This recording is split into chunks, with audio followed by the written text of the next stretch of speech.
खेड तालुक्यातील जांभे गावचे सुपुत्र तथा दापोली मतदारसंघातून शिवसेनेच्या तिकिटावरती दुसऱ्यांदा निवडून आलेले आमदार योगेशदादा कदम यांनी रविवारी 15 डिसेंबर रोजी नागपूर येथे राज्यमंत्री म्हणून शपथ घेतली आणि सर्वत्र आनंद पसरला।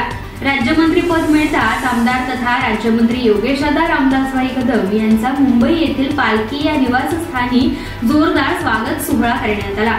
यावेळी आमदार योगेशदादा कदम यांनी आपले वडील म्हणजेच रामदासभाई कदम यांना कडाडून मिठी मारली।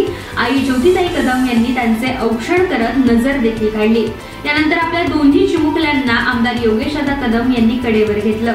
पालखी बंगल्यावरती मोठं आनंददायी वातावरण यावेळी पसरलं होतं। आपल्या लाडक्या नेत्याला म्हणजेच योगेशदादांना शुभेच्छा देण्यासाठी कार्यकर्त्यांनी मोठी हजेरी लावली होती।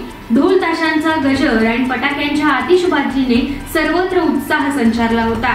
आमदार योगेशदादा कदम यांच्या रूपाने दापोली मतदारसंघाला तब्बल 49 वर्षांनंतर मंत्रीपद मिळाले, त्यामुळे निश्चितच हा मोठा विजय मानला जातोय। स्थानिक आमदाराला राज्यमंत्रीपद मिळाल्याने खेड, दापोली, मंडणगड या तीनही जिल्ह्यांना आता निश्चितच सुगीचे दिवस येणार असल्याचं स्पष्ट झालंय।